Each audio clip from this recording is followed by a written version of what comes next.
Hi everybody, it's 2:30 on the afternoon of the 22nd of September 2022, and DayZ update 1.19 is almost upon us over the next couple of hours.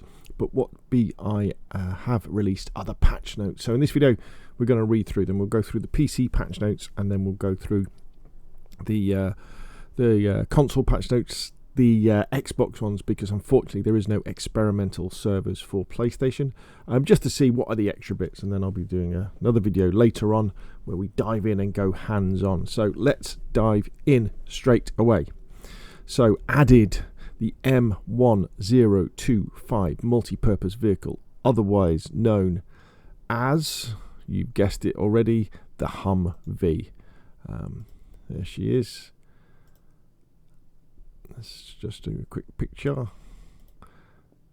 There's the Humvee. How cool is that thing going to be to drive around? Wow. Yeah, cool. The SSG 82 rifle. So this is a hunting rifle. I'm not sure it's going to have a scope built in, but it'll definitely have there is a different scope on top of it, so it'll be interesting to look at that. The Bk12 Shotgun. So this is an Olympia type shotgun, or an under and over type shotgun. So instead of, you normally have your farmer's double barrels where they're side by side. Well, with the Bk12, the barrels on top of each other, like a shotgun you would use at a hunt or like a clay pigeon shooting event. I guess they're more accurate, aren't they, for doing that? The GPS receiver. Now this is very exciting. What this will enable you to do is when you find one, and it will tell you your coordinates.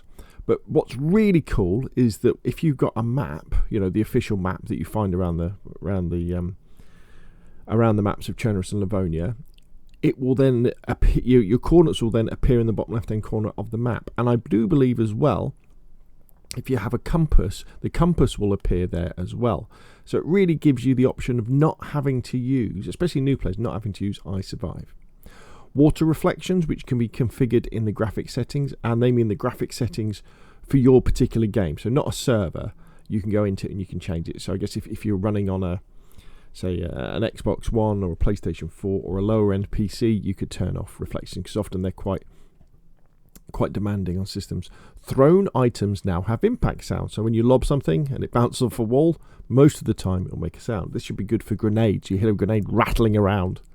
The portable map now provides more detail depending on the navigation gear you're carrying. Well, that's what I just said, wasn't it?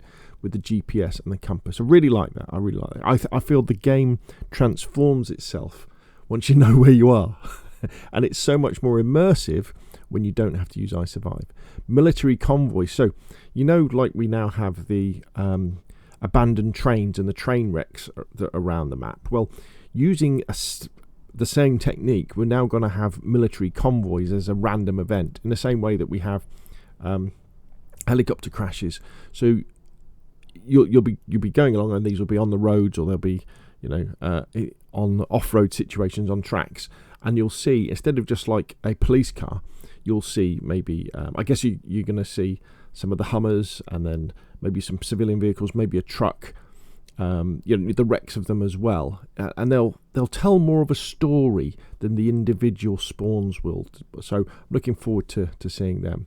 Replaced abandoned police cars with police events. So this is a similar thing. So at the moment, what happens is you find a police car, don't you, and it's got some police zombies around it, and you're like, all right, okay, cool. But what you'll find now is, again, there'll be some more environmental storytelling, where there'll be a police car, but maybe there'll be a crashed civilian car, or maybe they'll be at a roadblock. So again, you think, oh right, what happened here that caused this police car to be abandoned?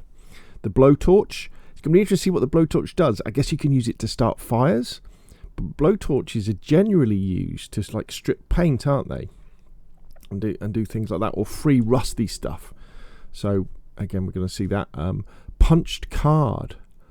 What will we use the punched card for? So the punched card, normally used like in really old computers. When computers first came along, they would use card punches to put programs in, but they also tend to be used in things like passcodes for doors.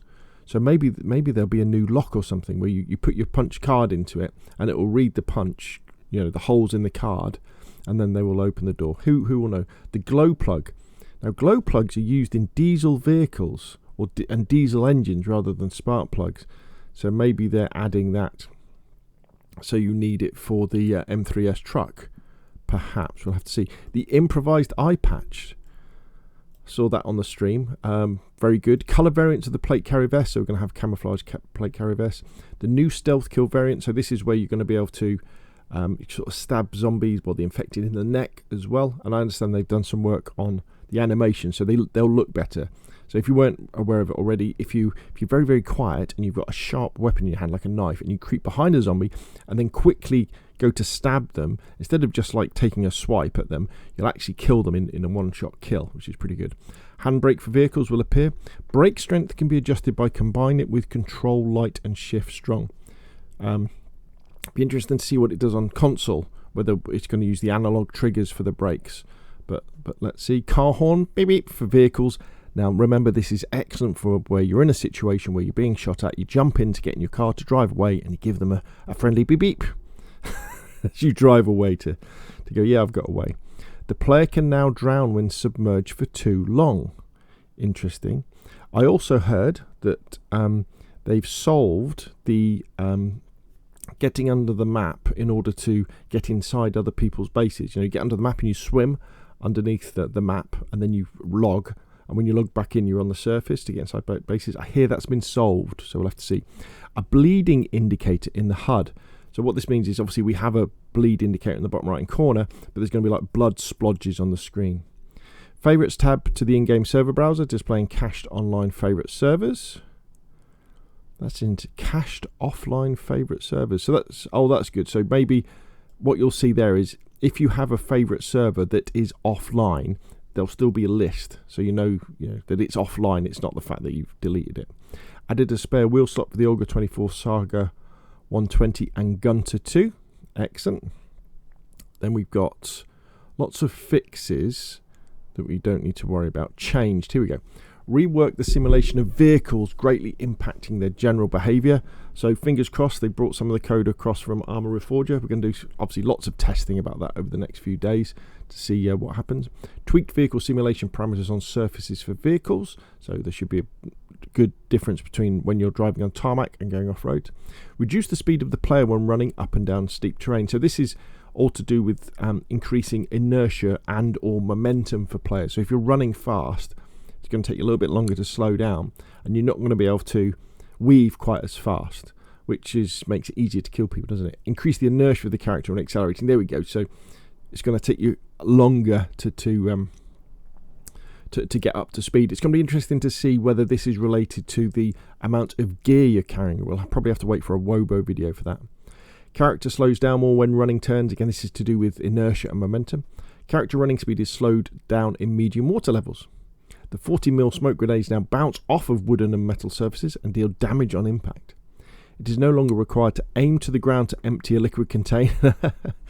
That's interesting, that, because generally, so let's say you find a water bottle. You should never drink from water bottles you find, because the water is probably bad. So what you do is you look down and it gives you the empty icon. And then if you're looking straight ahead, it gives you the drink icon. So you're going to have to watch out for that. That it will probably be up and down on the mouse, or it will be up and down on the D-pad or something in order to change that. Reduce the amount of explosives needed to break open a locked door. Improve the holding of the remote detonator receiver in players' hands. Improved synchronization of the stealth kill, talked about earlier. Improved sounds of the gas station explosion. That's good, because it was always a bit weedy, wasn't it? A bit underwhelming when you blew up a gas station with a grenade or something. Damaged fuel tanks can now be repaired using duct tape or epoxy. Really, so that's super important, that, because we've all been there with an M3S truck, and it's draining fuel, and there's no way to fix it. But now we can. All optics can now be repaired using the electronics repair kit. Decrease the improvement of the immune system by high energy hydration levels on average. Decreased the improvement of the immune system by high.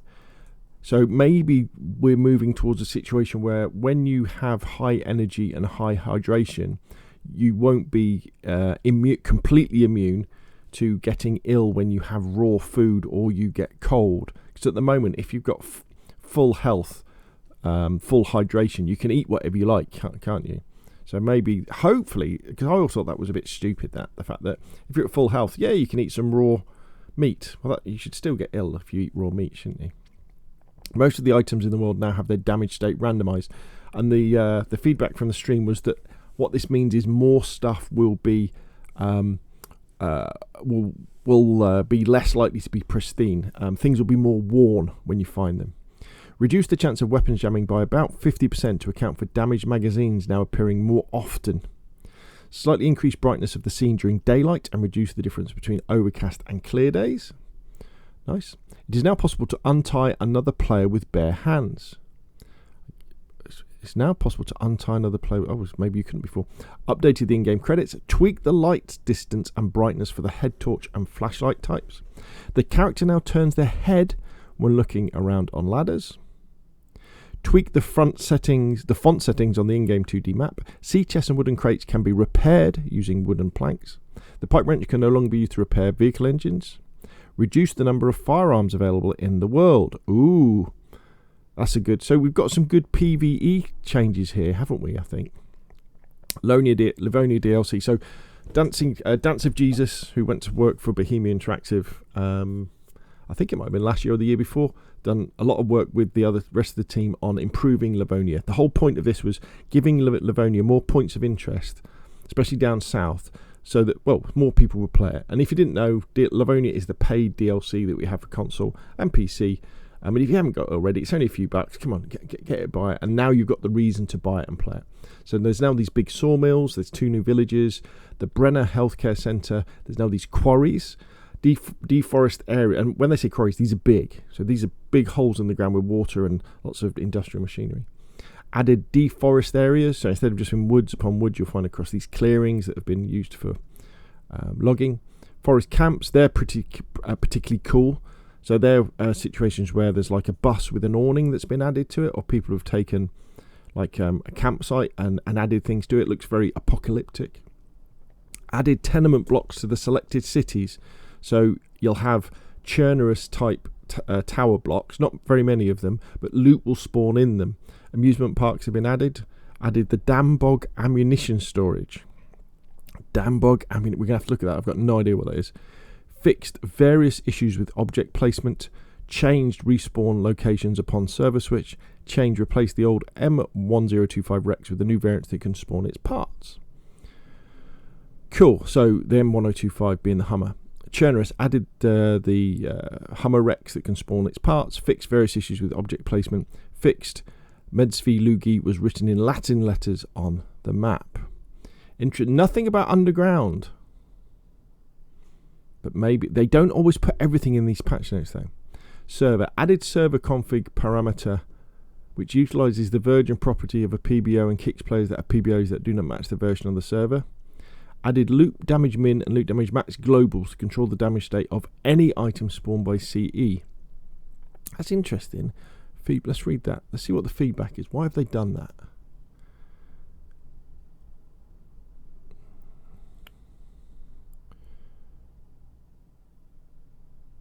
Okay. Right, yeah. So this is the feedback tracker. Highly recommend you use the feedback tracker if you find things wrong with DayZ or things you want to change. So they're saying if you found a Bk133 or Bk43 weapon, it was always pristine. Okay, so that's what this is to do. Obviously, that's interesting because there was at the top of CFG spawnable types. There was always the damage min, damage max, wasn't it? Obviously, that wasn't being affected on some weapons. Changed servers message to players did not work. Changed error module handler will now print to RPT. Changed blah blah blah. Yeah. Added launcher can now view cached offline favorite servers. Fixed crash data. Yeah, blah blah blah. Here we go. Modding. Added Win plus Alt debug menu for the diagnostic executable on various debug options with it. Oh, I tell you what we're going to do. I'm not going to read the PC modding ones because they're too complicated. But what we'll do now, let's flick over to the experimental Xbox ones. So all of the stuff will be the same. And remember, this will be coming to PlayStation when this goes live with public servers in a few weeks' time. But at the moment, you can, if you're playing on PC, if you go to your library, you'll see there's DayZ Experimental on there that you can install. And then if you're on Xbox, if you go to the Xbox store and search for DayZ Experimental, you can download the different version of DayZ to play this. So all this is all the same. So what we're very much interested in is server. Added server, added loot damage max global to control the damage state of any item spawned. Added, here we go. Added navigation related settings to the CFG gameplay.json.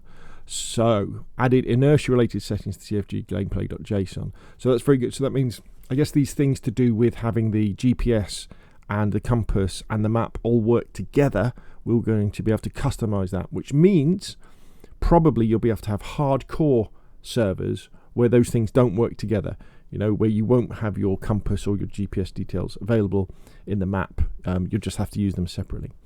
And inertia related settings, so again, for people who want a real PvP server, you'll be able to turn down the inertia so it's like it is at the moment. Added warning about duplicate prototype being skipped. Added DE error message indicating incorrect limit setup. Added option to set scale of the object in the object spawner JSON file. So we're going to have tiny buildings, massive buildings. I understand it really only works with structures, but we're going to have to see, aren't we? Fixed load prototype warnings, fixed load prototype statistics, fixed CFG spawnable types XML, damage min max configuration was not working, was almost always using the default one. Oh, so that may be the problem that they're having with weapons, with things spawning in pristine. Fixed server messages to players did not work. Changed error module handle finish script disconnect. Changed improved warning message about failed cluster adding. Right, cool. So that, my friends, is the patch notes. There will probably be a blog post coming out shortly. In fact, what we should probably do, let's see if they've done the blog post yet before we go anywhere else. No, they haven't. But fantastic stuff in this one, haven't we? The fact that we've got the improvement to vehicle physics. We've now got the Hummer. We've now got the GPS receiver. We've now got the GPS receiver and the compass and the map all working together. Military convoys. Going to be really interesting to see how this new momentum works. Very, very exciting indeed to see where it works. And, of course, changing the scale. That's always a fun one for modders. So don't be surprised when you come around a corner and you'll see a massive Christmas tree in the middle of Chernobyl that's like 500 feet high. So there we go. What do you think? Put your questions and comments down below. I know everybody's probably chomping at the bit to have a go themselves, aren't they? And I'll see you again soon.